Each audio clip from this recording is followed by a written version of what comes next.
Товарищи, мы заслушали программную речь кандидата на пост директора института товарища Прошина. Слово предоставляется второму кандидату. Прошу вас на трибуну, пожалуйста. Разрешите? Нет, я... Прошу вас на трибуну.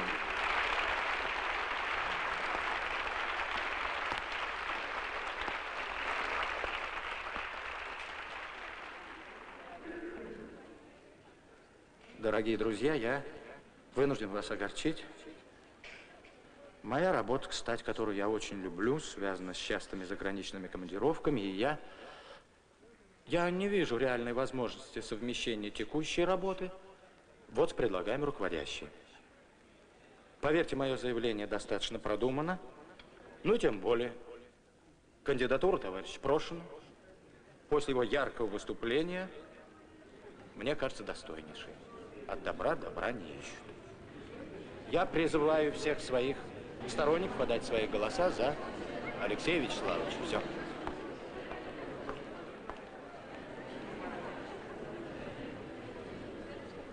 Ну, продолжайте. Товарищи, так как имеется самоотвод товарища Михайлова и других кандидатур нет, предлагаю перейти к обсуждению оставшейся кандидатуры. Вы хотели, товарищ Леднев? Нет. Кто еще? Позвольте мне.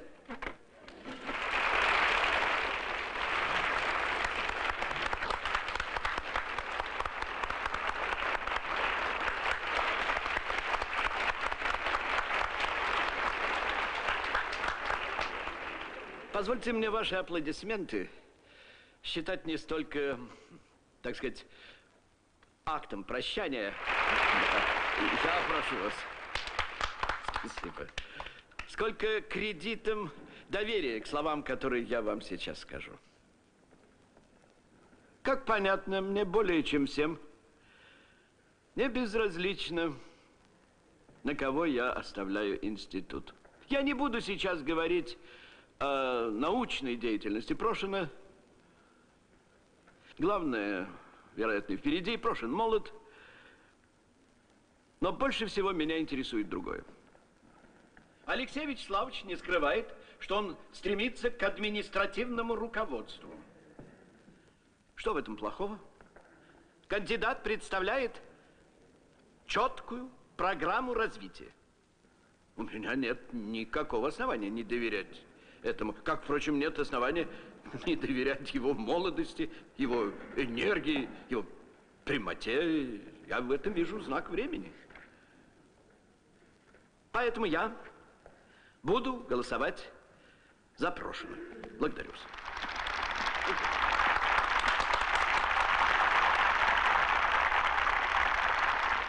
Есть еще желающие?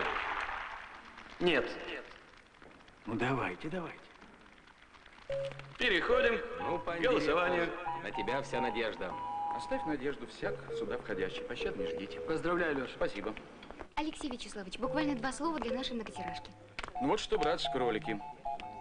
С завтрашнего дня объявляется решительный бой не только чаепитием, но и перекуром в рабочее время.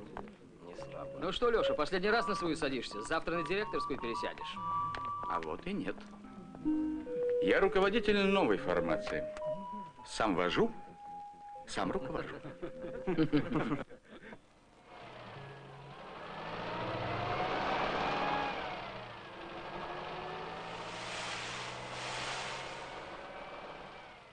Поздравляю, директор. Спасибо, родной. А чего ты проснулся-то? Спи спокойно. У тебя все в порядке? Все all right. Взял контрольный вес. Скорее промежуточный. Я в тебя верю. Теперь я тебе, наверное, не нужен. А я не знаю, зачем ты вообще появился. Я – это ты. Ну и что? Год назад тебе многое пришлось решать. Да. Октябрь.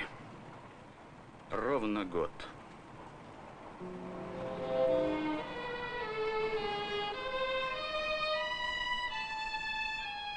Расскажу всем друзьям об Индии, что за чудо Индия, Индия, Индия, полная солнца и красоты. Доплыви, доплыви, мой корабль до Индии, все до той же Индии, к тем кораблям, кораблям мечты. О, yes.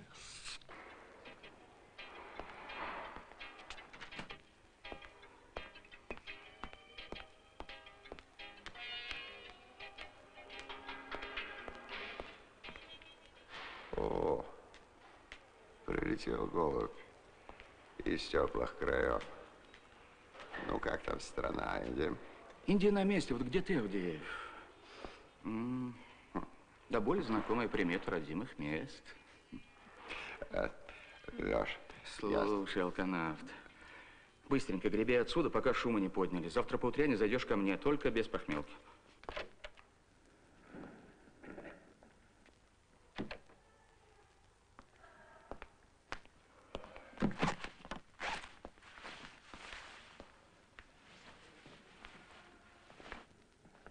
Чаепитие в мытищах?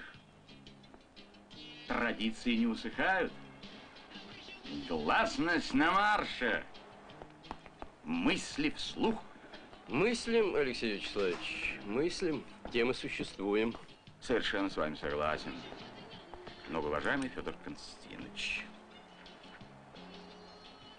однако вверенная вам в мое отсутствие лаборатория, насколько я понимаю, своим скудным разумом, не продвинула проект «Лангуст» ни на шаг. А ведь этого прибора ждут не дождутся наши славные океанологи. Алексей Вячеславович, у нас тут Рома собрался уезжать. Да? И куда ж ты намылился, Рома? Домой, Под Пятигорск? в горы. Буду преподавать математику в сельской школе. Эмигрант? Я иммигрант. Внутренний? И еще хуже, чем внешний. Так, ну понятно. Значит так. Констатирую. Стоило мне исчезнуть на 2 недели, как философия напрочь вытеснила из лаборатории практику. Рома, ты что, это серьезно? Не знаю.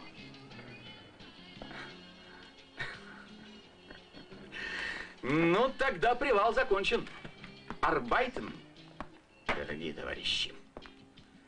Шнай. Яллаль. Глинский, зайди ко мне.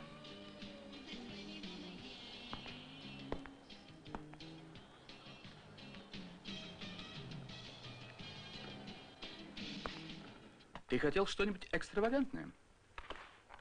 Держи. Шкура питона. Повесишь на стенку. Клопов пугать. Потрясающе. Спасибо. А что у тебя такая странная производственная травма? Я на эту сволочь в суд подам. А если яснее? Ну, представь, Леша, стоим с Наташей. Вдруг Авдеев. В дупель. Угу. Выйдем на минуту. Если не оставишь ее в покое, но я послал его. Ну и ты уволишь эту пьянь когда-нибудь или нет? Да уволю. Только не из сочувствия к твоему фингальству, а просто мне в лаборатории не нужны дуэли 2 петухов из-за одной курицы. Я люблю ее. Ну и дурак. Вообще, Наталья, это классический тип максималистки. Практически вымерший, потому особо опасный. Знаешь, Ладно, подожди, я еще не все сказал. Я считаю, что вообще ученый должен быть свободен и одинок. пошлости говоришь, Леша, пошлости. Давай не будем. Тем более есть разговор поважнее. В общем, нашей лаборатории поручили разработать анализатор клеточных структур для Института онкологии. Больному вводят изотоп. Злокачественные клетки накапливают его в большем количестве, чем здоровые. Наше дело уловить это излучение. Вот такая идея. Очень good. Очень надо. И это в то время, когда мы напрочь зашиваемся с лангустом. Это нельзя было как-то отменить? Да, Леша, но когда твой августейший папаша... Тихо. Разговорился как-то ты. Папаша, надо говорить директор. Ну хорошо, тогда директор. Он в восторге вешает эту тему на нас приказом. Умолкни. Да. Петр Борисович, это Прошин. С добрым рабочим утром вас. Алексей Вячеславович, приехали. Уже в курсе новой работы? Задачи впечатляющие. Да, действительно, только лаборатория занята проблемой лангуста. Анализатор – это бой, где от победы зависит жизни людей. Я горжусь доверием, Петр Борисович. Только я по этому поводу высказался бы менее восторженно. Ознакомьтесь с задачей поподробнее. Сегодня вас ждут в Институте онкологии. Там такой Соловьев Игорь Александрович, доктор медицинских наук. Договорились? Договорились? Слушаюсь. Что со стариком? Говорят, он опять на пенсию собрался. Поговаривают. И кто, Михайлов? Не знаю. Ох, как вы мне надоели, братцы-кролики! Какая-то суета-сует, и все мелкая суета. Ну что же, буду биться в одиночку. Своими слабыми селенками. Но, может быть, все-таки перспективнее искать лекарства, не уповать на транзистор. Да, кстати, как мы оформим наши отношения? Договор. Пока мы, к сожалению, не можем оплачивать ваши труды. Нет фондов. Но как только они появятся... Ну, я думаю, что это сильно отодвинет наши сроки. Одно утешение, профессор. Болезнь отсеивает слабых, опять совершенствуя будущее поколение. Видите ли, от рака умерла моя мать. Нужны еще пояснения? Извините меня. Ничего. Но пояснения тем более нужны. Потому что ваш пример лишний раз подчеркивает нашу ответственность перед человечеством. А вы вот так вот убеждены, что правильно остановили выбор именно на нас? Да. Мы представляем себе прибор, состоящий из двух плоскостей. Пересекающихся плоскостей, состоящих из множества датчиков. Каждый датчик – это узконаправленная антенна. Я не очень в этом силен. Ну, а чего же? Кажется, многоячеичная антенна – тема вашей кандидатской диссертации. Что? Ну, по существу, да. И изотопы. Раньше мы использовали фосфор, теперь делаем ставку на галлий. Металл, конечно, редкий. Достанем. Ну, допустим, многоячеичные антенны. Однако ведь область их применения... Голубчик, тут вам и карты в руки. Ну что же, тогда резюмируем так, что наше знакомство состоялось.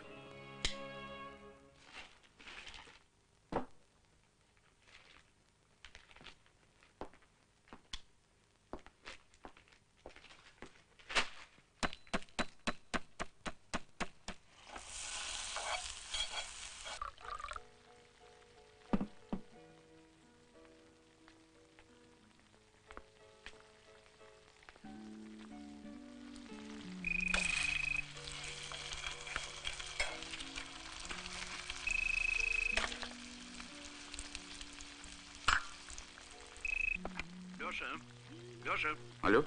Леша. Да. Леша, добрый вечер.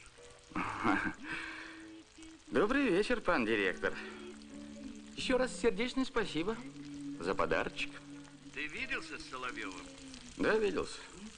Соловьев – это восторженный псих. А его анализатор – это никакая не панацея. Это и ежу ясно. Выбросим год 3 впустую. Почему же 3? Там, насколько я понял, суть в многоячеичных датчиках, а это твоя диссертация, тема тебе близкая. Если трудно одному, бери помощников, я дам. С годами мы становимся щедрее. Да нет, спасибо большое, а то я еще избалуюсь. Ты меня извини, у меня вот мясо все изжарилось. Я поужинаю, перезвоню, ладно?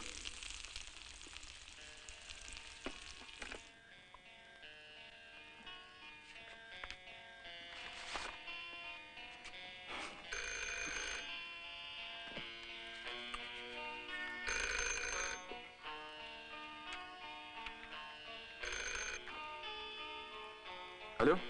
Алёша? Света? О, Таня. Извини, не узнал, богатый быть. Мне просто должны были с работы позвонить. А я одна. Андрей в командировке. Приедешь? Ну, не сегодня, милая моя. Я зверски устал. Перелет 9 часов. Ну, совершенно сумасшедшее давление. Вообще сумасшедший день. День завтра, послезавтра. Я тебе бус привез из аметиста. Так что я зайду, ладно? Не грусти.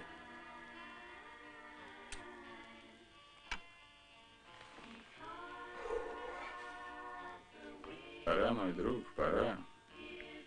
Не понял. Не лги. Ты ждал этого шанса давно, и вот он в руках. А при твоем умении работать с людьми... Стоп. Молчу. Я молчу. Ну, разве не ты всегда считал, что вещи нужно называть своими именами? Здравствуйте. Прошу прощения. Вот. Прошу прощения. Да. Что не позволено Юпитеру, то позволено быку. В Англию на месяц еду. Чудеса, они наш прибор купили. Тэтчер, привет. Ну, боже. Коллеги, я не мешаю вам? И последний вопрос. Институтом получен заказ на диагностический прибор от онкологов. Ну, тема, что говорит, святая. Речь о человеческих жизнях. Предполагалось, что прибором займется лаборатория Прошина. Но в связи с занятостью лаборатории разработкой темы «Лангуст», руководство предполагает передать эту тему лаборатории Михайлова. Что? Накрылась Англия? Я прошу прощения. Не хочу вмешиваться в план руководства. Просто я очень прошу оставить эту тему за мной. Вы берете на себя большую ответственность. Я знаю. Вы же сами назвали эту тему, так сказать, святой. В красивые фразы я не верю. Но вопрос о раке, каждый шаг – это шанс. И знаете, его нельзя упускать. Ну что же, повестка исчерпана. Всем спасибо.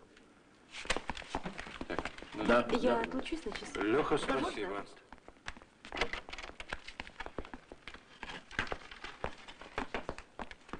Я рад и, можно сказать, даже ликую. И я рад. Будь здоров. Заявки на детали. Пользуясь случаем. В чем дело?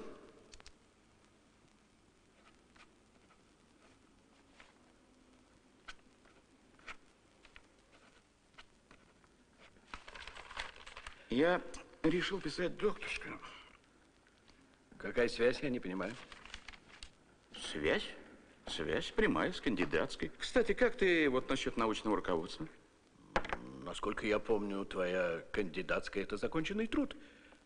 Я там не вижу ответвлений. Появились ответвления. Нашлись твои подачи. Что, анализатор? Так ты же сам считал это утопией. Тогда в чем? Чтобы стать доктором наук. Но на докторскую это не тянет. Почему? Вытянем. Есть еще лангуст. Сынок, это халтура. Возможно. Хотя далеко не факт. А мне пора двигаться вперед и выше. Все эти подачки в виде Индии, побрякушки меня уже больше не устраивают. Время не то, возраст не тот. Вот что. Аванс тебе, как сыну, был дан для служения науке. Ищи, добивайся. Работай. Но не лазай ты окольными путями. Значит, гуляй, Вася, да? Замаливай мои грехи. Ну что ж, раз ты мне не помощник, придется самому выпутываться. Не привыкать. Папочка.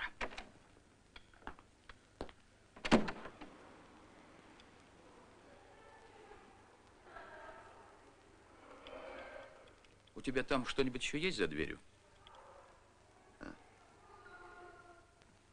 Есть. Тогда заходи весь.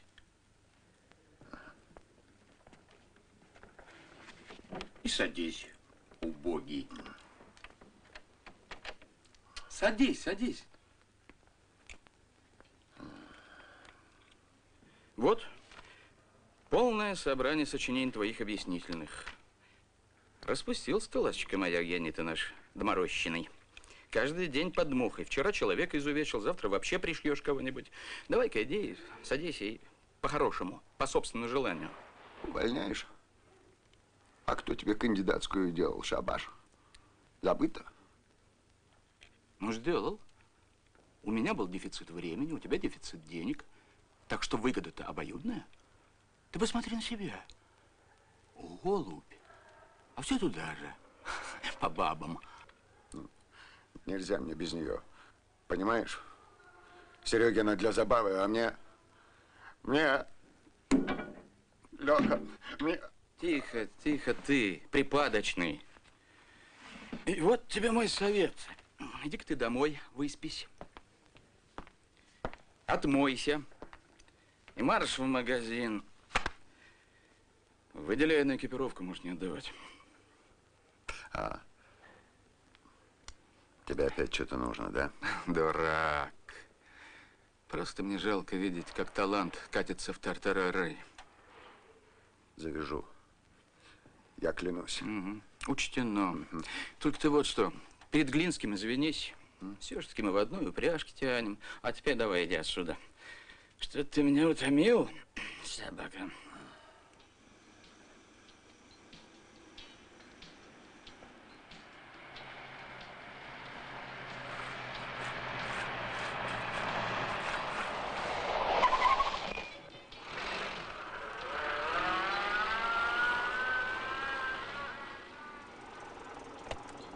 Наталья Васильевна, садитесь, автобус не скоро.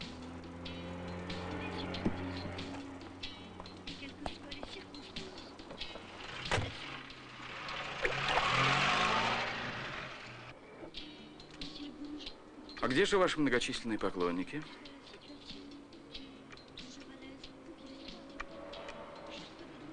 Вам куда? Где-нибудь у метро. А вам?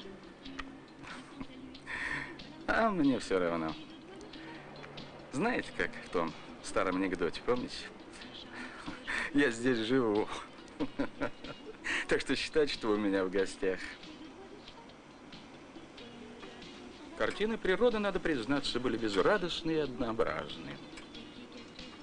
Осень. Ничего, летом поедем в Крым испытывать лангуст, прогреем изябшие кости. Надеюсь, вы хорошо плаваете? А почему вы думаете, что поеду я? Плаваю, а вы? Первый разряд. В годы голодной студенческой юности я подрабатывал летом на спасательных станциях. Странно. А мне казалось, что... Я и голодная юность понятия несовместимые. Вы это хотели сказать, да? Я вас правильно понял? Просто ходят всякие слухи, что будто бы Петр Борисович наш директор. Мой отец? Да, академик Бегунов действительно мой отец. Ну, по вполне понятным причинам об этом знают немногие. Теперь вы. Тогда не понимаю. Почему? Все понятно.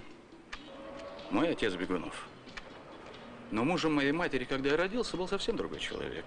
Вполне рядовой, выпивающий труженик, который нынче с новой женой живет в Алма-Ате. Потому что старая жена, моя мать, умерла 17 лет назад. Так что приходилось туго. До тех пор, пока из небытия не возник мой родитель со своим авансом во искупление. Не спросив, правда, чего я сам хочу от этой жизни. Но это уже совсем другая история. А вот и, кажется, ваш дом, да? Номер 6, корпус 2.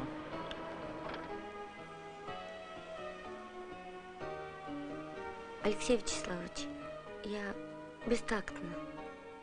Но вы... Почему вы так откровенны со мной? Потому что вы давно мне нравитесь, Наташа.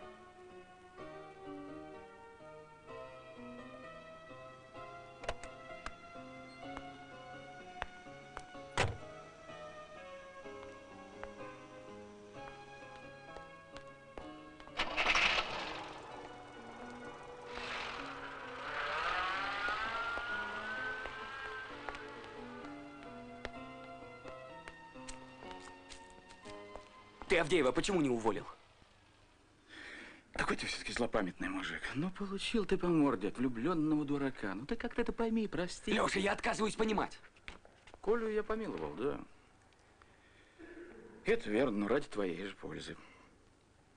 А ты помнишь, друг Ситный, когда во времена постыдного застоя и негативных явлений ты предложил мне крохотный бизнес, электронные замочки для гаражей, ну, разумеется, за государственный счет, правда, за казенный. Когда это было? А вот Коля это помнит. В условиях вашей борьбы за сердце мадемуазель Н. Ворониной этот факт, он уже приобретает... Ну, ладно, в общем. Мы пришли к соглашению, и ты можешь со спокойным сердцем и совестью отдаться Лангусту. Вот Наташе и вам обоим придется заниматься сугубо в нерабочее время. Ладно. Второй вопрос. Когда возник этот анализатор? Я думал, ты переведешь меня с этой дохлой работы. Переведу. Но позже. Пока твоя задача – это снять фазово-частотные характеристики лангуста на всем рабочем диапазоне. Интервал 0,5 Гц. Это же гора графиков. Это же какие расчеты? Зато твой друг Авдеев по гениальности своей, погрузившись в анализатор головой, забудет хотя бы на время о своих матримориальных поползновениях. Ну что, сечешь раскладку, дурень? Я уже ничего не секу. Фингал не проходит. Наташа молчит. А в лаборатории наоборот.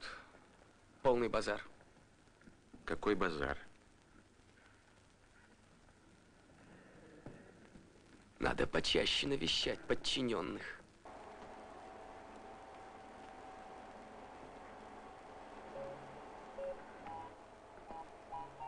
Заявочку надо подписать, Алексей Вячеславович. Детальки требуются для новой системы анализатора. Да? Да. Для какой еще такой новой системы? Сканирующего датчика. Вече решила, что делать анализатор, как вы предлагаете, на многоячеечных антеннах, дорого, долго и нерентабельно. А здесь маленькая согнутая пластинка проходит над телом больного. Кто придумал? Естественно, Авдеев. Давно? Минут 20 тому. Так, в общем, делайте все как намечено и как указано. Где Авдеев? Вышел. Ясно. Все? Да. Крепко вы свою диссертацию любите, Алексей Вячеславович. Приятно, понимая, как ровный труд входит в общее дело. Знаешь, не зря живешь. На все, говорю, имеется житейское обобщение. Бывает. В особо примечательных случаях. Так вот, в данном случае просто пора понять, что время трёпа уже прошло. Так что арбайтен, дорогие товарищи, как-то шнель-шнель. Яволь. Черт, 1 к 1. Без Навашина карты дрянь. Дрянь. Ну так исхитрись, яви чудо. Ставка сделана. В игре у каждого свое место. Как бы долго я тебе не объяснял, Леша, все равно ведь не поймешь. Обижаешь, Ром. Хорошо, тебя все устраивает в этом королевстве? В каком королевстве? Но не в датском же. Да, верно, да. Ну, теперь, во всяком случае. Ну вот. А я нахожусь в глубоком конфликте с этим государством. И не один. Время дворников и сторожей слыхал песню? Нет. А разве твои горы, это не тоже государство? Частично. Во всяком случае, подальше от этого идиотизма. Буду учить маленьких неортодоксов математической логике, подальше от законов и исполнителей, понимаешь? Нет. Рома, потерпи еще 2 недели. Я могу тебя тормознуть по закону на 2 месяца. А я прошу всего 2 недели. У меня нет другого такого математика, как ты, нет. Анализатор. Да, мне нужны хотя бы узловые расчеты. Сиди дома, не ходи на работу. Ну хорошо, и что прикажешь рассчитывать? Тебе все равно? Абсолютно. Я же арифмометр, Леша. Все равно. Рома, тема идет на чистом энтузиазме. У онкологов пока нет денег, а наши козлики пошли на принципы. Вопреки договору начали делать сканирующий датчик. А в медицинских кругах там свои игры, понимаешь? Короче, если датчик не будет многоячеечным, денег не дадут. И тему закроют. А там ведь больные, Рома. Хорошо. Но только 2 недели. Спасибо. Если бы ты знал, как мне надоели эти интриги. Ну так поехали вместе. Как это? По окружной, по Симферопольскому шоссе. На бензин хватит. И дальше, дальше. До самых синих гор. До самых, Леша, до синих. Нет, Рома, это слишком близко для меня. Пустишь? Не пожалеешь. Входи, входи, голубь. Вы все без меня ничто. Оль. А ты что, для храбрости напился? Чтобы сообщить мне это открытие? Открытие в другом. Ваш анализатор чушь собачья. Там дело не в датчике, в приемнике. Что ты городишь? Хорошо, расскажу. Меня, понимаешь, озарило. Я нашел частоту излучения больной клетки с изотопом. Неважно с каким. Понимаешь?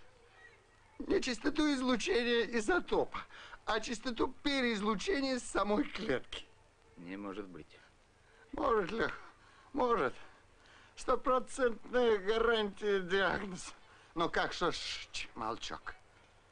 Значит, мы что, должны сдвинуть частоту в приемнике? Стырить хочешь. Все вы жулики. Ты и Михайлов. А при чем тут Михайлов? А как же. Он недавно из Англии вернулся. Скоро опять поедет. А знаешь почему? Почему? Потому что у заказчика прибор забарахлит. А он что?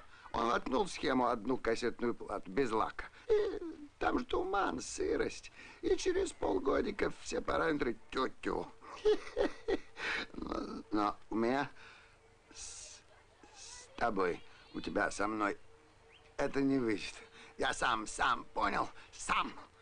Я тоже жить хочу. С открытия врубаешься, степень поездки. А ты что такой хмурый? Шеф, ты не переживай. На тебя с моего лаврового венка тоже листики посыпятся. Посыпется, Коль, посыпется. Посыпятся, Коля, листочки.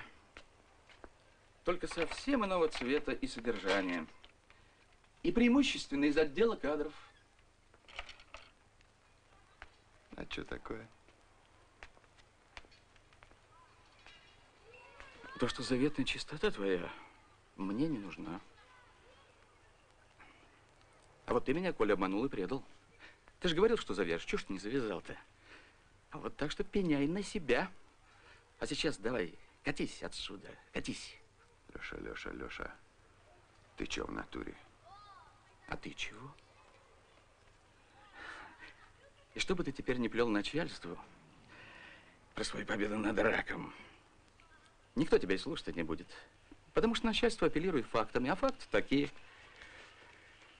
Пьяная драка, прогул, потом опять пьянка, увольнение по кзоту и выговор шефу, то бишь мне.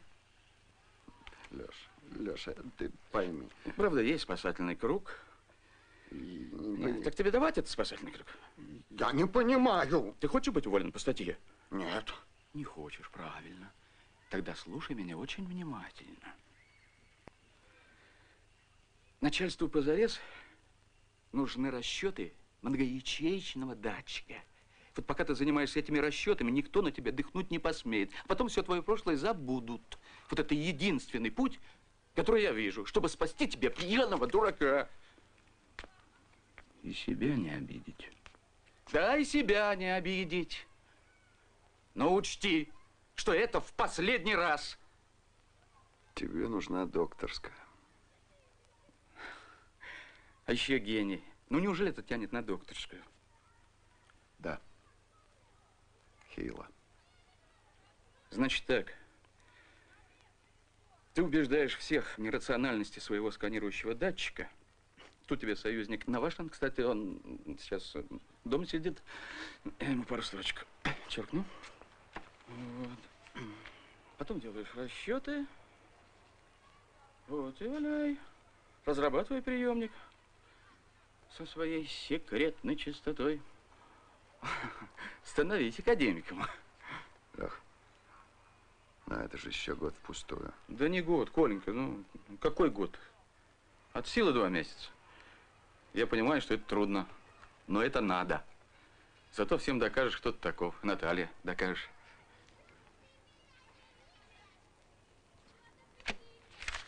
Ну, что, старина, договорились?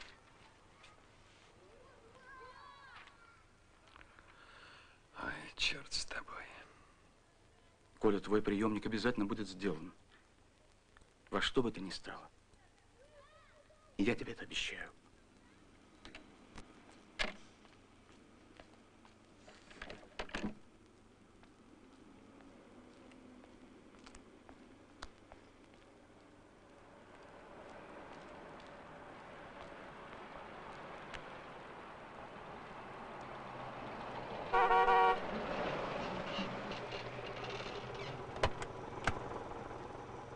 Подвезти? Денег не возьму. Использование индивидуального транспорта с целью наживы без патента строго карается государством. Мог бы соврать, что ехал мимо. Но ведь глупо? Да? Вы уж извините, Наташа, но заедем на секунду в Дом ученых. Вставили меня, понимаете, в комиссию по наследию. Это ничего, я сейчас в момент отмажусь. Отпустили? О, Алексей Вячеславович. Да, хватит заседать, пора и жить. У меня разговорчик. Я прошу прощения. Не кстати, речь пойдет о работе. Бога ради, Бога ради. В лаборатории опять базар, Алексей Вячеславович. Заявление Авдеева о том, что многоячеечный датчик лучше сканирующего. Подозрительное заявление. А вы занимайтесь лангустом и не портите себе нервы. Дело в том, что вычислил я вас, Алексей Вячеславович. Да, поздравляю. Есть ваша кандидатская с многоячеечными датчиками. Хорошо, но мало. Но будет же анализатор на многоячеечный же. Это уже кит покрупнее, Коля постарается. Это уже кое-что. И все-таки чего-то недостает. Есть же лангуст, который прекрасно стыкуется с первыми 2. А на 3 китах может возникнуть что? Уж не новая ли диссертация? Никому не нужная, бесполезная, но ведь при желании можно доказать, что и трактор. Танк. Я вас тоже хотел спросить. Да? А вот как ваши родственники с границы? Прекрасно. Да? Да. А к себе не зовут? Зовут. Ну и что? Дело в том, что сестра с мужем лекции читают в Принстоне. Зовут. Не поеду. Почему? А мне здесь нравится. Какой-то у нас с вами разговор, Алексей Вячеславович, позавчерашний. Ну, может быть, и завтрашний.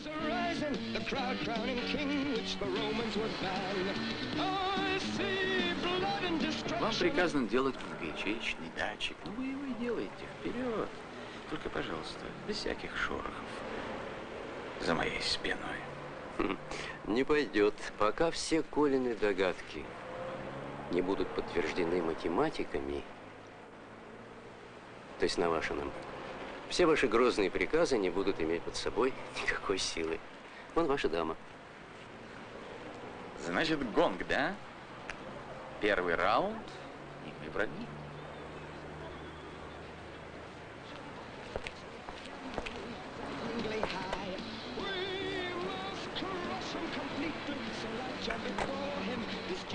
Наташа, а мы с вами друзья?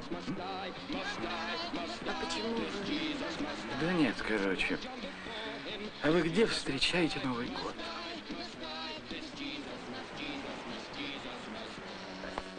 Ба, кого мы лицезреем? Ну что же вы, друзья? Припозднились. Здорово. Мы уже 7 раз проводили. Ну, прошу к столу, прошу. Нас уже поздравляют, слышишь? Внимание, друзья! Вот и Леша. Здравствуйте, дорогие товарищи. Дорогие соотечественники, счастья вам, Так, мира. так, внимание. Куда? Прошу наполнить бокалы. Падаль есть! Ура! Так. Ваш бокальчик, спасибо. И себя не забуду. Прошу вас. Ну что ж, друзья, давайте ускоряться дальше.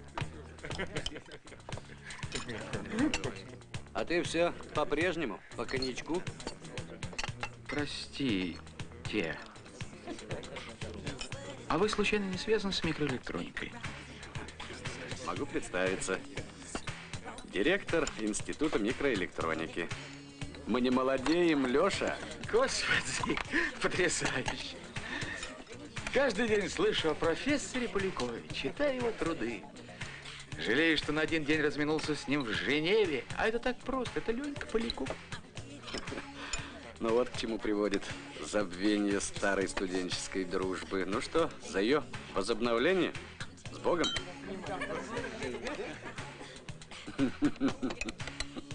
Мне ведь казалось, твой путь наверх будет услан коврами.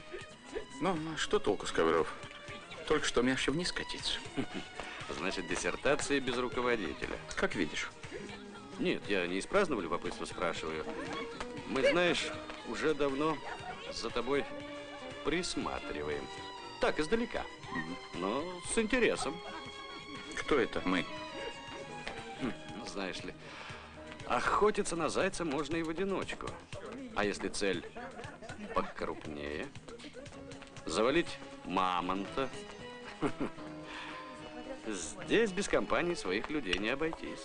Ну, чем же я могу быть полезен такой компании? У тебя, Леша, на лицо все признаки руководителя новой формации. Спасибо. Во всяком случае, наружно. Глядишь, через годик-другой министром станешь. А то и подумать страшно. Ну, а если руководитель свой? О чем еще может мечтать компания? В руководители без докторской не пускают. Я и говорю. Большие дела не терпят самодеятельности. Ну ладно. Во всяком случае, я действительно рад, что мы наконец встретились. Да ты иди, неудобно. Девушку одну оставил. Женщине столько лет, насколько она выглядит? А он не отвечает, врешь, говорит, столько не Я было. тебя сейчас О, Леша, старик, все нормально, вопросов нет. О, солнце мое. Вам здесь нравится? Только Майкл Джексон. Но мы-то чем вам так не угодили? Ваш друг сказал, Одноклассник. что здесь все начальники. Мгм. И от одного из них зависит новая запись в трудовой книжке. Ну, считайте, что это вообще просто английский клуб.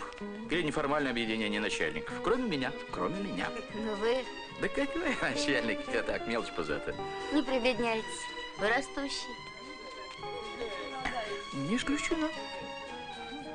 А что, у вас тоже может поменяться запись в трудовой книжке?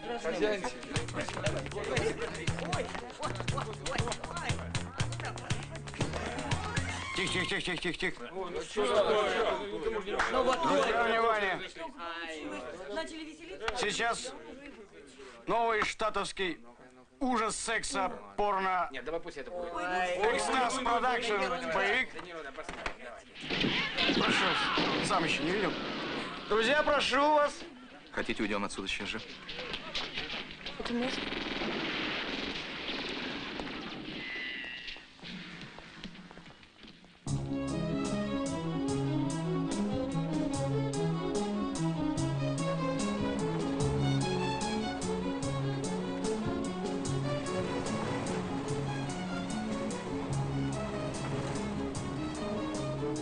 Леша, вы же выпили. Начальник здешнего ГАИ тоже был в этой компании. Только вам его не показали.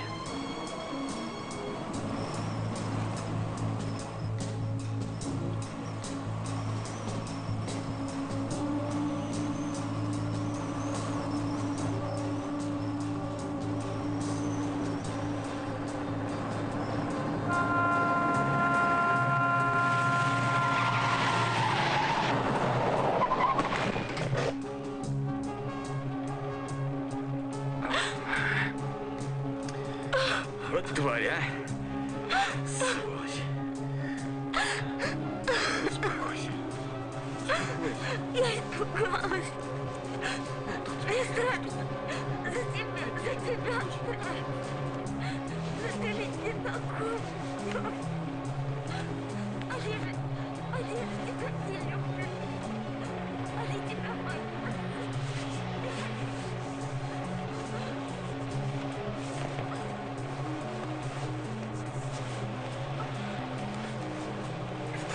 Что ты делаешь?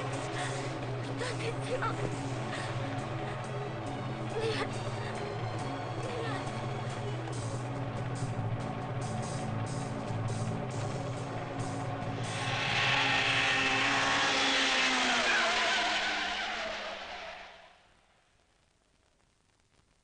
Все. Мы с тобой квиты, Леша. Я могу идти? Да, можешь идти. Только объясни сначала, почему у тебя такая недовольная физиономия. А ты что, не понимаешь? Да нашей дружбе конец, Леша. Ведь я же все знаю. Мои расчеты – это часть твоей диссертации. Информация Леднева, что он тебе еще сказал? Что у тебя с Наташей? И тут Федор Константинович постарался. Это не важно. Я не удивлюсь, если ты с ней уже переспал, пользуясь своим служебным положением. Я вижу, у тебя фингал прошел, да? Так я могу себе жить. Зря, старик, не лезь в бутылку. Нам лучше быть вместе. Потому что лучше мне, лучше тебе. Я не скрываю, что любил я тебя подлеца и готовил свои преемники. Я не верю, ни одному твоему слову не верю, потому что ты... Я не знаю, кто я. Но вот ты паршивец неблагодарный, истерик и шкет. И давай катись отсюда не кукарекай. Потому что такому петуху, как ваше благородие, в раз шею сверну. Так, а почему сегодня никто не идет обедать?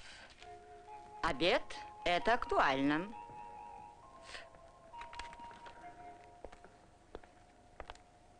Я хочу предложить... Пойдем, старичок, перекусим.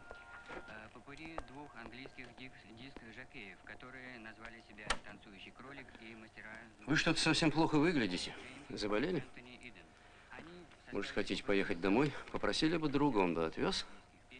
Друга. А что, нет? Впрочем, теперь это как-то по-другому называется. Сделано опрошенным по подобию опрошено. Даже, видите ли, не приятель.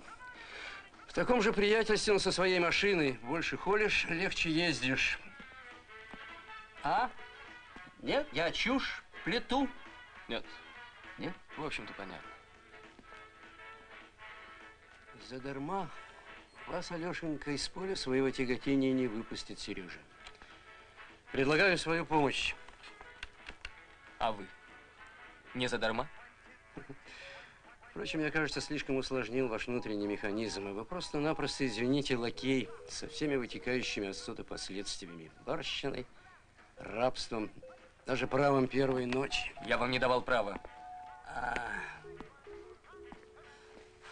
Впрочем, вы правы. Правы. Вам знакома эта штука? Это электронный замочек для частных гаражей. Сережа, если вы по-прежнему с ним, если вы его подпевала, не говорите ничего. Я докопаюсь сам. А если вы со мной, если на худой конец сами с собой, тогда говорите. Вам проще, вы просто-напросто выполняли поручение начальства. Да. Да? Да. Ну? Я давно хотел положить конец этому. И? Я не мог. Я боялся его. Вы понимаете? Понимаю. Понимаю. Ну, ладно. Так, я обедать. О, здорово, снежный человек. Здоров. Вот это вот основная часть расчетов. Сегодня ночью кончил. Остальное мелочь. Будет готов в течение месяца. С выводами Навашино? С выводами, с выводами. Ты не волнуйся. Накололим Леднева. Датчик будем делать многоячеечный. Кофе дашь? Ты извини, но меня тут... Понятно. Ладно. Да, кстати, Насчет мелочей. Ты брось, не занимайся этим. Ты и так работал на износ, поэтому отправляйся домой, отдохни, занимайся своим приемником. Давай, если сегодня вечером сможешь, то ты загляни, посидим, поговорим. Да?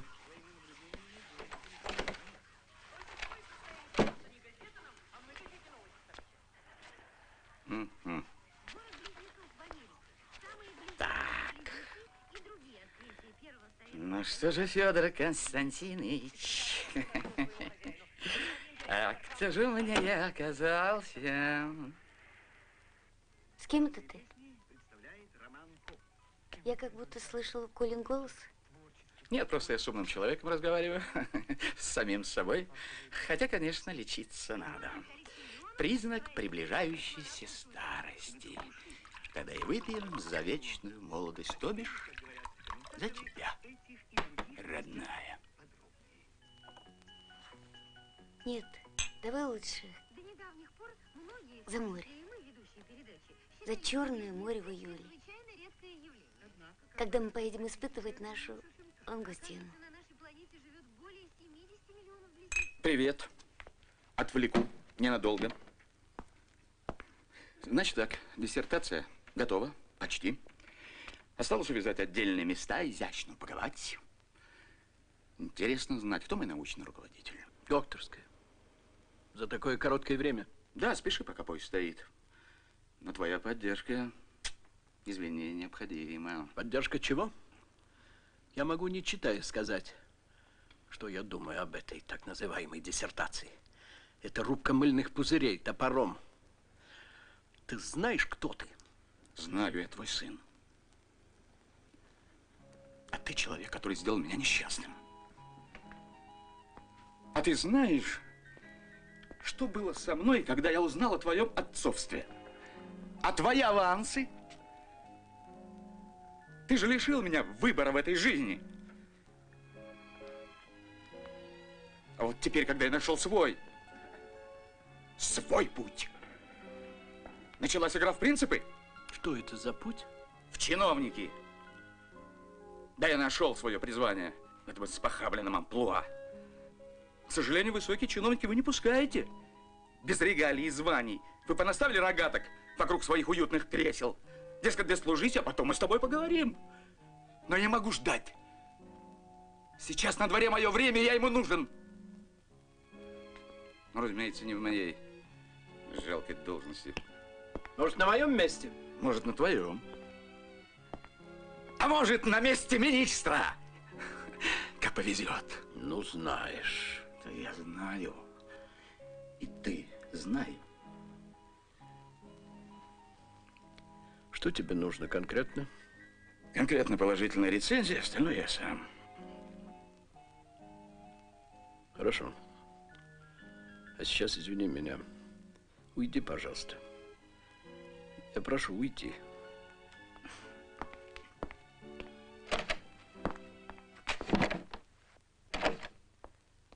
Что с вами, Петр Борисович? Скорую? Нет. Пожалуйста, вызовите мне мою машину. Товарищи, сюда на партбюро пришли все сотрудники нашей лаборатории, партийные и беспартийные, чтобы поговорить о нарушении трудовой дисциплины и закона нашим руководителем, товарищем Прошиным. Вот так номер. Я отвечаю за свои слова и сейчас изложу все более популярно. Да уж, пожалуйста. На работу он приходит не вовремя, потворствует прогулам пьяниц, с понятиями автосервиса не знаком вообще, но не это главное. Недавно нами установлен факт исчезновения дорогих материалов, списанных якобы для проведения экспериментов и разработок. А никаких разработок не было. Это миф. А стоимость списанного огромна. Десятки тысяч. Что? У вас есть доказательства? Есть. Вот и все. Конец игры. Это корпус универсального электронного замка. Такие замки наша мастерская изготовляла десятками. К сожалению, совершенно доказательно можно говорить лишь о 27. Короче говоря, мы не хотим работать под руководством человека, который ищет в работе лишь личную выгоду и, мало того, совершает хищение. Выпутывайся сам. Ну нет, только не сейчас. Простите, вас не слышно. Громче.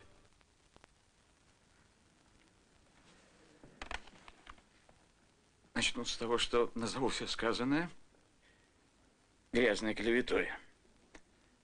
Но вначале я хочу сказать, что Леднев, товарищ Леднев, давно уже создает в лаборатории оппозицию. Вам всем известно его желание занять мою должность. И должен сказать, что на пути осуществления своего желания он выбрал скользкий путь. Сказанное воспринимаю просто как обвинение в воровстве. Между тем, как...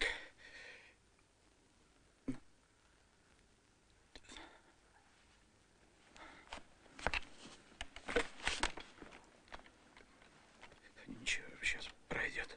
Какая ложь. Я завтра предоставлю документы. Хорошо. Продолжим обсуждение этого вопроса завтра. Алексей Вячеславович, я помогу, провожу вас.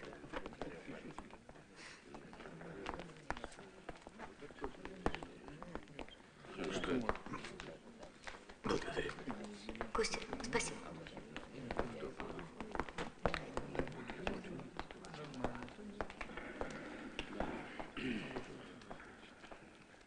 Леша, пойдем в медпункт. Там врач посмотрит. Какой к черту врач, адвоката надо? Так это что, правда? Слушай, ты действительно дура? Или притворяешься? Я не понимаю, Леша. Оставь меня, я должен побыть один. Я нужна тебе? Нет. Сейчас нет. Я привык выживать в одиночку. Как больные кошки или собаки. Так что иди работай. Arbeiten. Скажи, а приступ – это правда?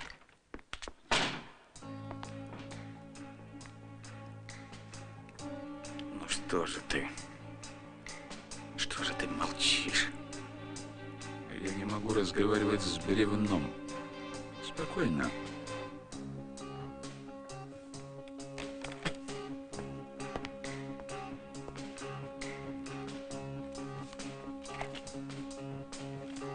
Стоп. А вот теперь сосредоточься. Действительно бревно.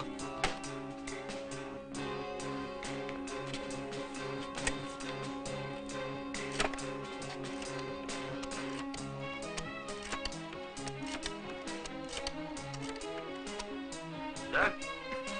Леонид Мартынович, пожалуйста. Это я. Леня, это Алексей Прошин. А, как дела? Как у картошки. Это как? Если зимой не съедят, то весной обязательно посадят. Я вляпался в историю, мне нужен твой совет. Это приятно. Что приятно, что вляпался? Нет, что нужен совет. За советом обращаются к близким людям. Приезжай. Да, Леша. История твоя, прямо должен сказать, не из ароматных. Ну да сам виноват.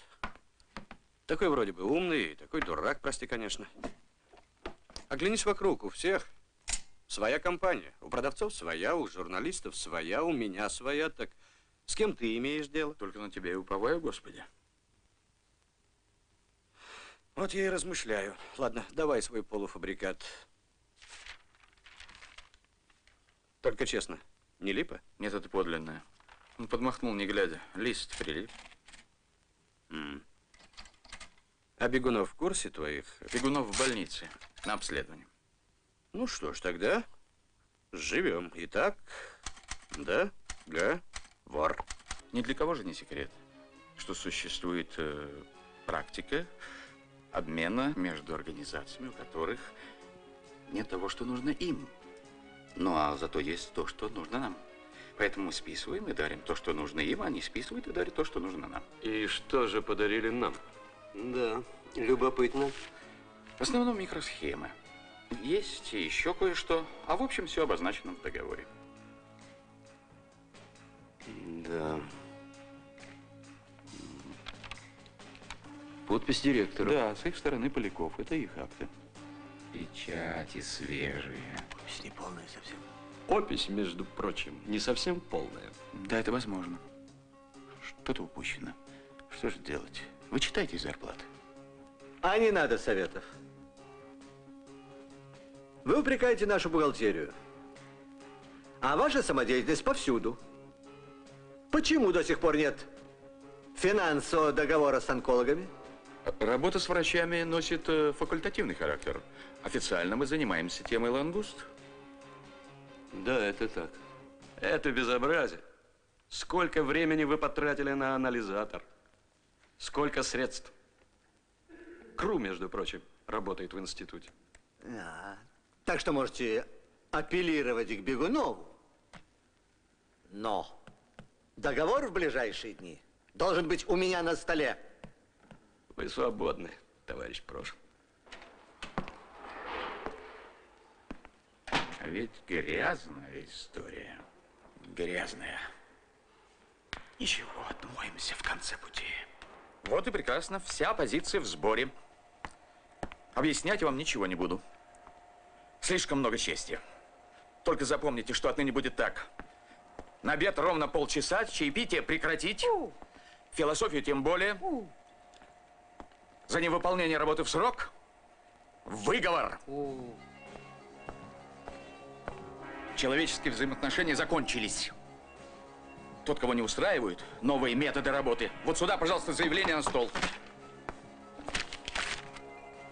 Что? Уволить? Не возражаю. Не возражаю. Прошу уволить. Не возражаю. Теперь все. Теперь кончено шизофрения. Теперь обижены. Теперь я вас всех веду.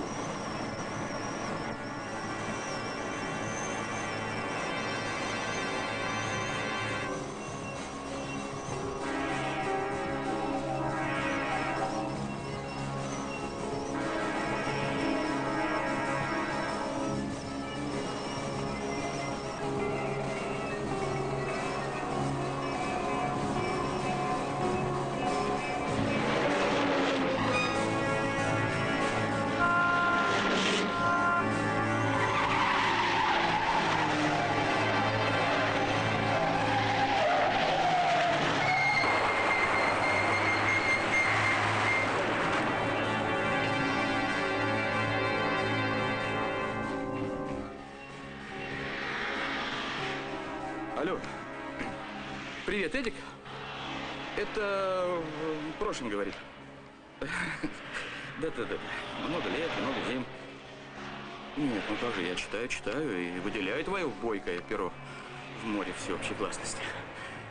Слушай, у меня для тебя есть небольшая темка, но при соблюдении редакционной тайны, разумеется. Ну, ясно. Этикет, профессионал, ну, понятно. Так вот, представь, головная лаборатория одного института на протяжении полугода занимается черт знает чем. Ну, шарлатанством, в общем. По-моему, это готовый фельетон. С первоклассной фактурой. А название тебе даю бесплатно. Артель напрасный труд. А? Все? Так я сейчас подъеду.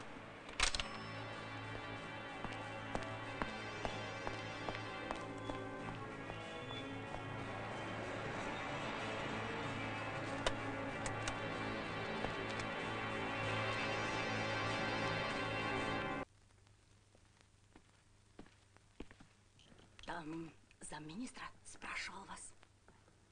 Попался Прошин. Живым не уйдешь. Ну-ка объясни нам, как медицинская работенка. Наблюдаются сдвиги? Пока нет.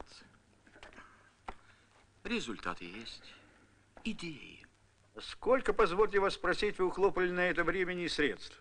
Простите, но это наука, а наука это не бревна таскать. Тебе полезно бревна потаскать. До филитонистов дело дошло. Филитонистов? Да, до газетчиков. Ославит, а потом доказывает, что ты не верблюд. В общем так, я даю времени до завтра. Если ты не сможешь выколотить из врачей денег, тему я закрываю. Зачем завтра? Можно и сейчас.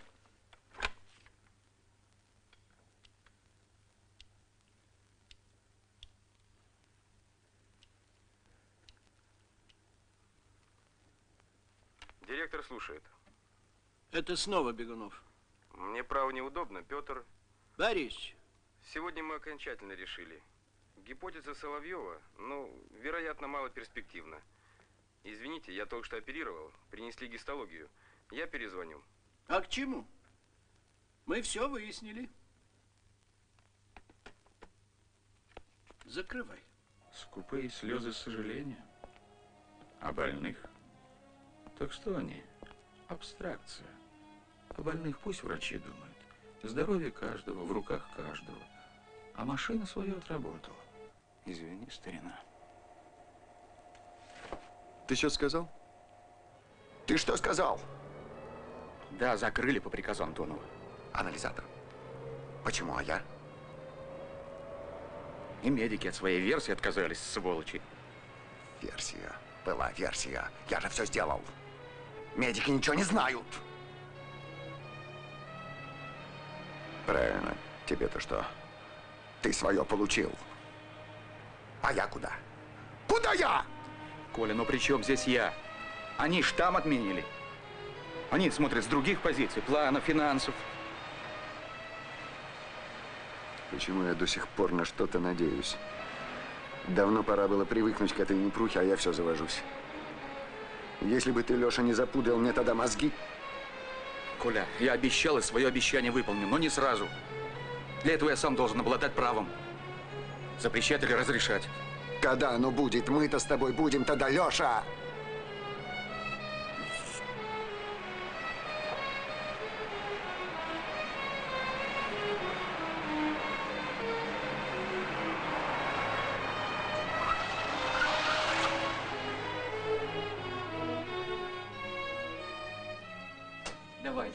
Давай, иди, не разговаривай. Вот здесь вот. Сядь и сиди. И никуда, жди меня.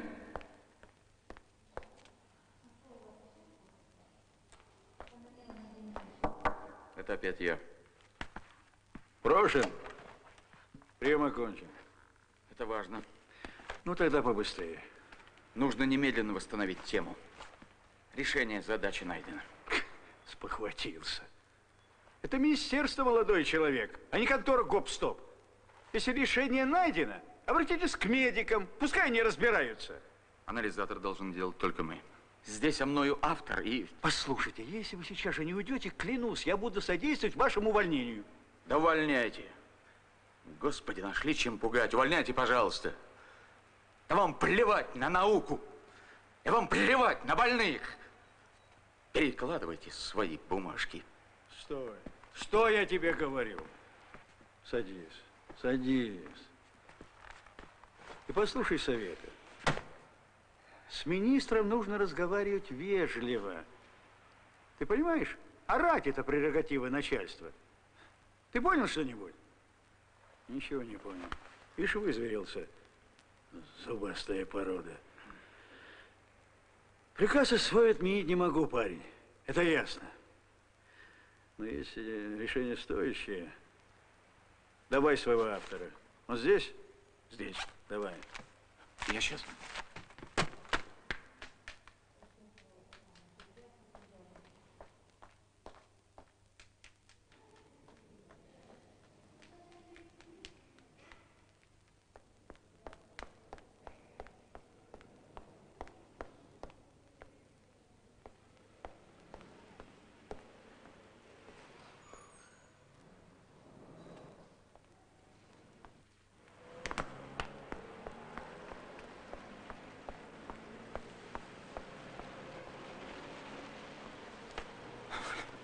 Ты что, свихнулся? Идем, ждут. никуда не пойду. Все, Леха, перегорел. Ничего не хочу, пусти.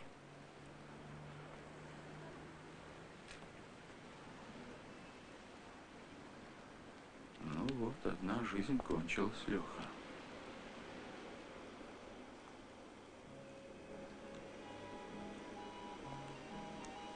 Леха.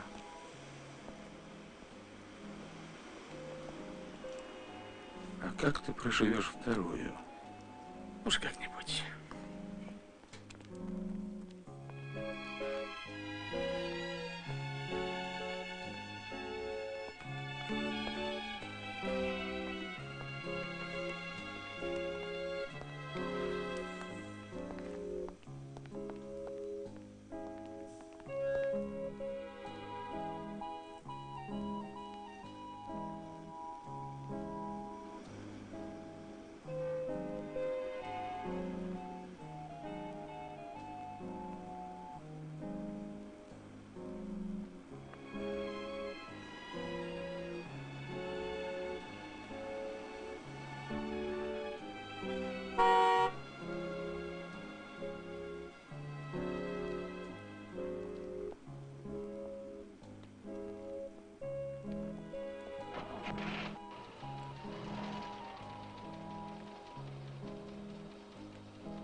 Ты что, уходишь? Да. Сегодня мама должна звонить. Ну, я тебя отвезу. Не нужно. Ты выпил. Возьму такси. Где-то здесь. Что? Часы. А, нашла.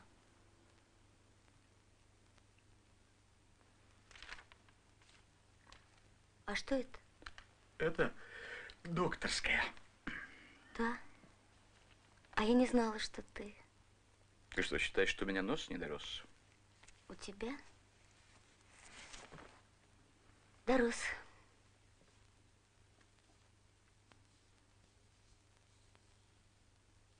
Я все время хочу спросить. Почему ты уволил Сережу и Колю? Ну, ты прекрасно знаешь, что я их не увольнял, я просто подписал заявление. Да, но почему ты их подписал? Это и был твой камень за пазухой, да? А я ведь чувствовал. Да.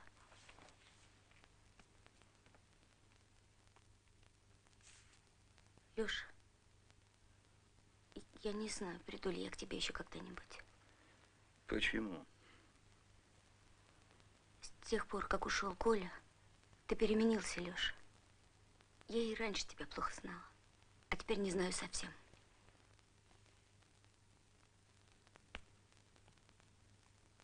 Другая жизнь. Не забывай это. Другая жизнь. Ну и черт с ней. Да. У тебя есть дача? Вот этот манускрипт пригоден только для того, чтобы обклеить сортир на даче. Нет, кое-что симпатично, но в основном мишура. Рассчитанная на вкус туземца, папуаса. А я что, приехал к чужому деду? Этому хламу надо придать хотя бы видимость прикладного смысла. Ну, я не знаю, может, можно вытянуть для использования в родной мне области. Да и то только для служебного пользования. ДСП. Да. Это замечательно. Только. Но только есть еще одно условие. Защита должна состояться не позже сентября. Почему такая спешка? Отец уходит на пенсию. Ясно. Ну что ж, прекрасно, разыграем спектакль по всем правилам. Можешь положиться на профессионала. Кстати, вот это ты мне должен достать кровь из носа. Ого! У тебя что, маленький завод? Так, фабричка. Понятно. Нет, ничего тебе не понятно. Этим ты от меня не отделаешься, потому что диссертацию придется писать мне. Здрасте. До свидания. Ты же в микроэлектронике. Ни рылом, ни ухом. А что же мне прикажете делать? Тебе? Гулять, студент, наслаждаться жизнью, морем, красотами Крыма и ждать.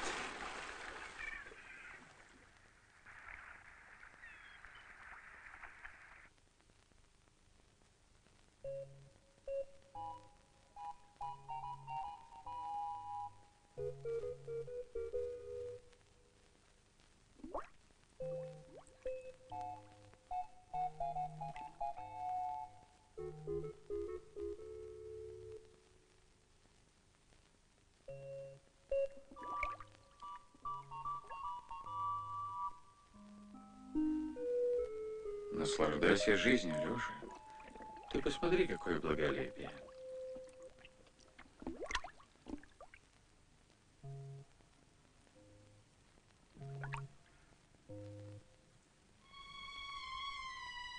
А вот и она, вершина научной мысли, продукт высшей мозговой деятельности.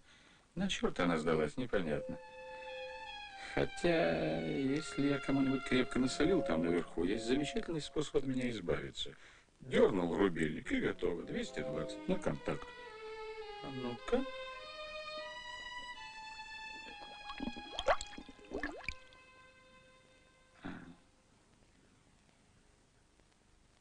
Осечка, Леха. Наверху осторожные и порядочные люди. Да и кому ты сдался? Благолепие.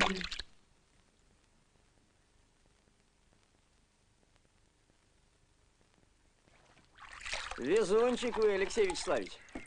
О! Ну что, заделаем ушицу? Заделывай, милый, заделывай. Давай.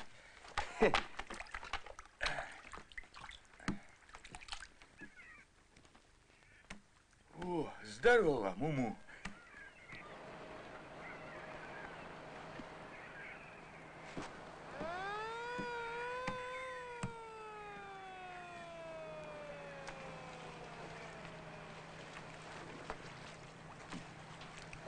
В гостиницу? Да. Нужно взять кое-что, отмыться. Просолилась все. Алексей Вячеславович. Свободен.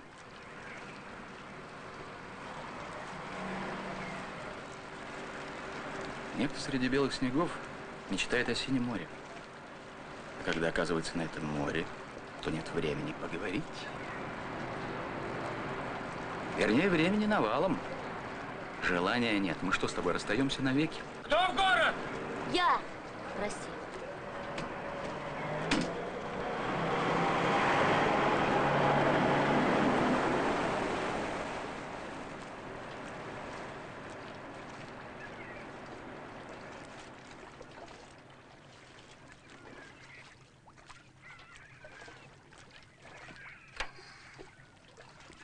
Алексей Вячеславович, что случилось? Проверка, что ли? Да нет, я там контакт трогал. А?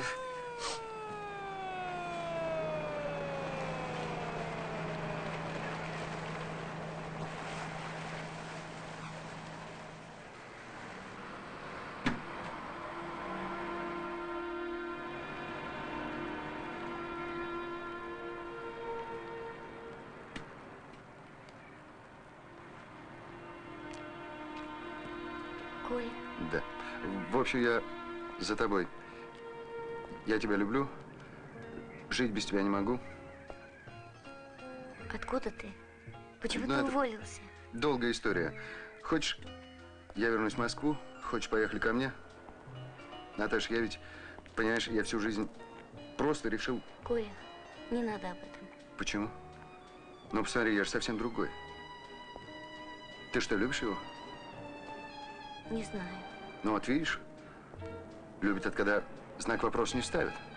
Понимаешь, я не знаю, как тебе объяснить это. В нем живут два разных человека. Ясно.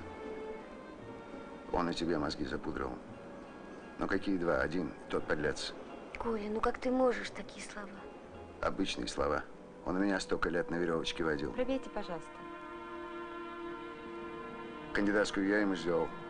Анализатор мы с Романом рассчитали. Спасибо. Плюс Серега Лангуста. Это уже вышло докторская. Другой бы с таким барахлом ни за что не защитился. А это защититься, вот увидишь. И выйдет большие начальники. Коля, ты можешь доказать все, что ты сказал? Настаиваешь?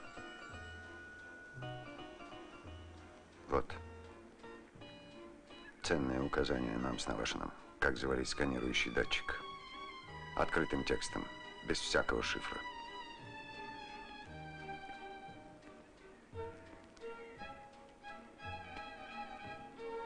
Наташа, поехали. Я там каждое утро к родничку бегаю. Знаешь, припадешь к нему, и все беды с себя слетают. Поехали, Наташа. О, кто к нам пришел? Что-то небывалое. Присаживайся. Ты хотел поговорить? Угу. Только разговор будет совсем не тот, Алексей. То есть? Я вчера видела Авдеева. Да. Ну и что? Теперь я знаю все. Что значит все? Все. Твои аферы. Диссертацию. Все. Твоя записка Навашину.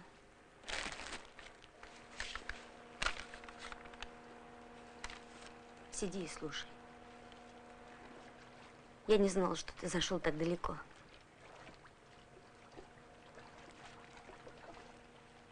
Ты действительно болен. Тебя надо лечить. А как ты собираешься это делать? Больно. Жестко. Я расскажу всем. Пусть все знают. Жаль. Как я понимаю, бумажка это... Знаю. Ты хочешь сказать, что ее можно трактовать как нормальную производственную склоку? Угу. Ошибаешься. Будет скандал, уверяю. И что самое интересное, я первая буду бороться против тебя. Вот что. Высокоморальная девочка. Тебя мама в детстве учила, что шантаж – это бяка? Стой. И самое удивительное, что ты мне действительно когда-то нравилась. А ты оказалась дура. Такая безнадежная дура.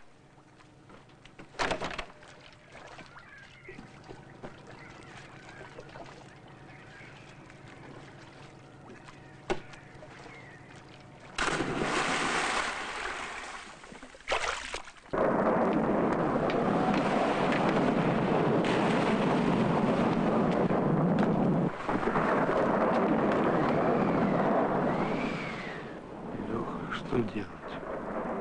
Она не отступит. Ничего. Переживем. Переживем.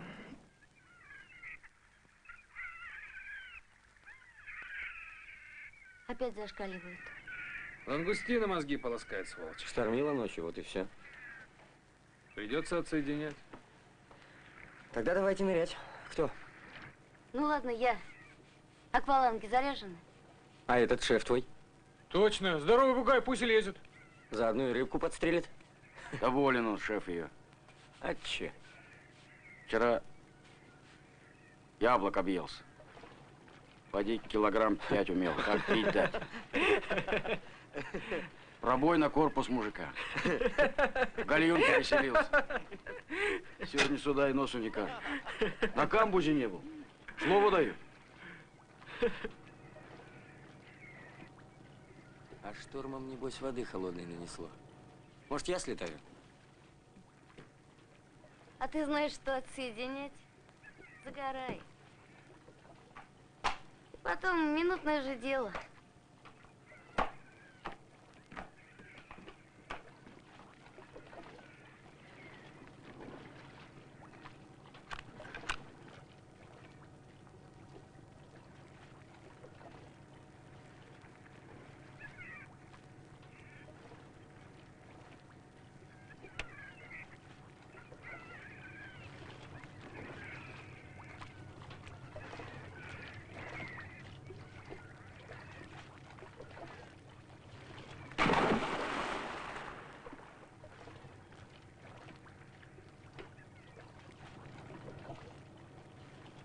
Не трясись. Что делать? Она встала поперек. Да я встал поперек. Поперек всем. Кончай переживать. Дело верное. 220 на контакт. Нет, это не моя игра. И не мой выигрыш.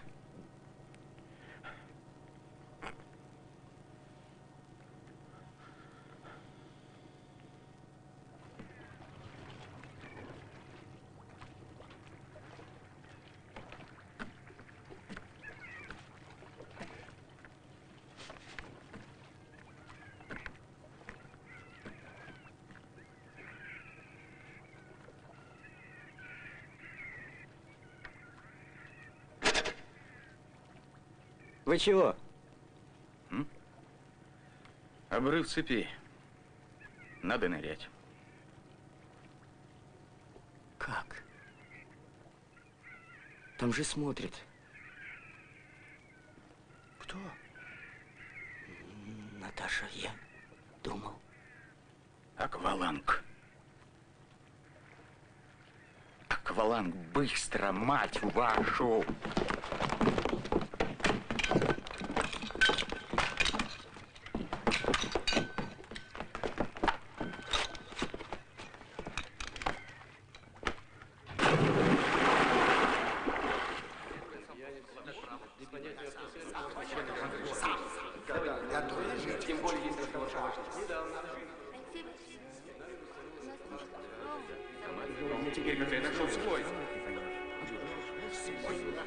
Леша, знакомься.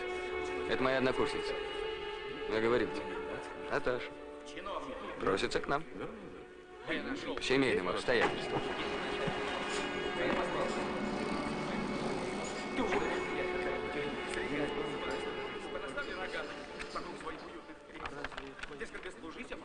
Что казниться? Ты хотел ее спасти, но только чуть-чуть опоздал. Заткнись.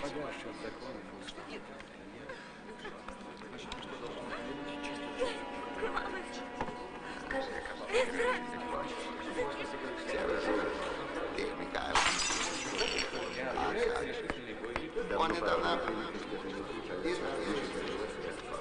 Алло, Рома!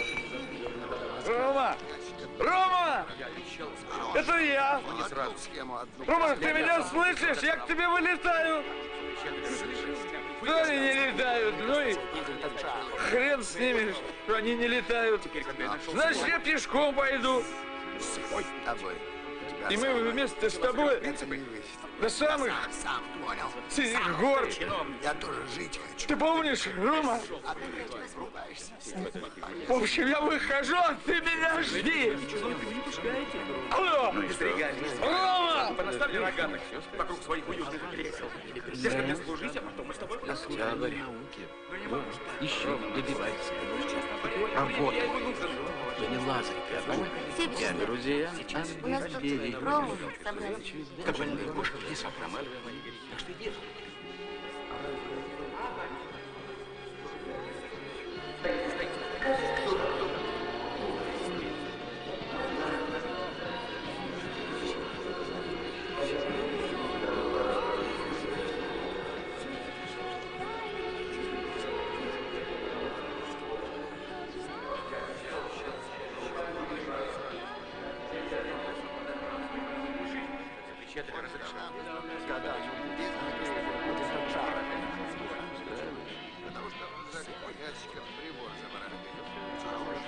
Ты знаешь, я согласен на пенсию. Там врач посмотрит. Так вот, Антонов считает, что ты должен принять мои дела. Ну, если, конечно, выберет коллектив. Я слышал, они выдвигают Михайлова, но Антонов намерен рекомендовать тебя. Главное, я поддержу тебя. Ох, может быть, хоть этим как-то расплачусь с тобой. Ты вот мечтал быть большим чиновником. Вот и нашлась точка применения твоих способностей. И еще. Женись, сынок. Заводи детей. Вот когда становишься одиноким стариком, годным только для того, чтобы кому-то что-то достать, кого-то куда-то устроить. Это горько. Это очень горько. Я не знаю.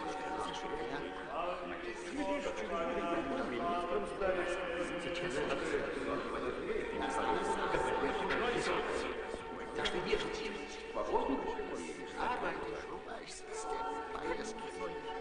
Скажи, а приступ – это правда? Большие дела не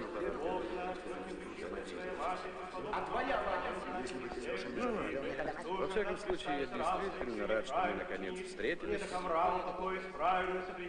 Недавно.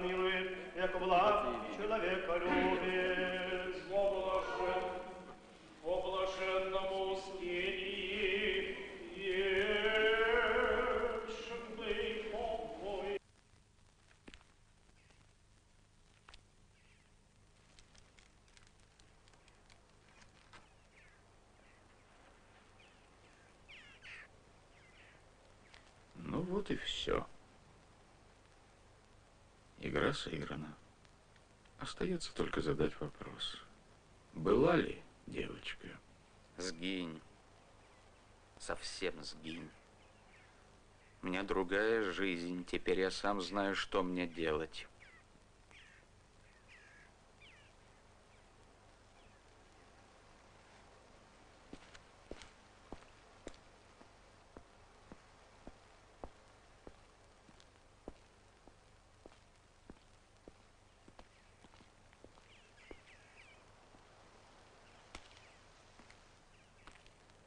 Вас можно поздравить, так называемый доктор.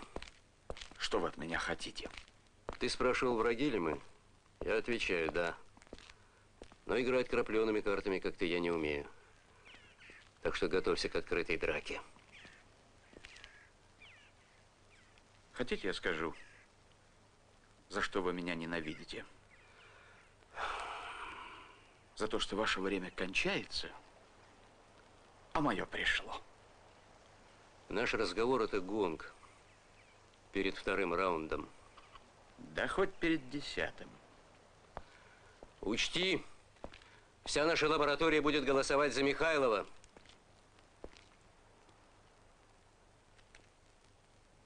Вот и прекрасно.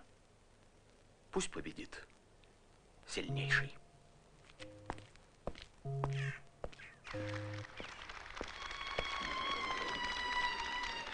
Есть еще желающие? Нет.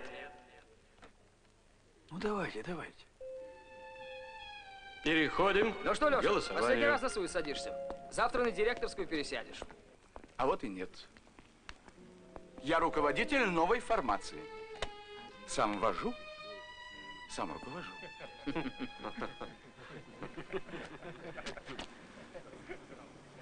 Год назад тебе многое пришлось решать. Да. Октябрь. Ровно год.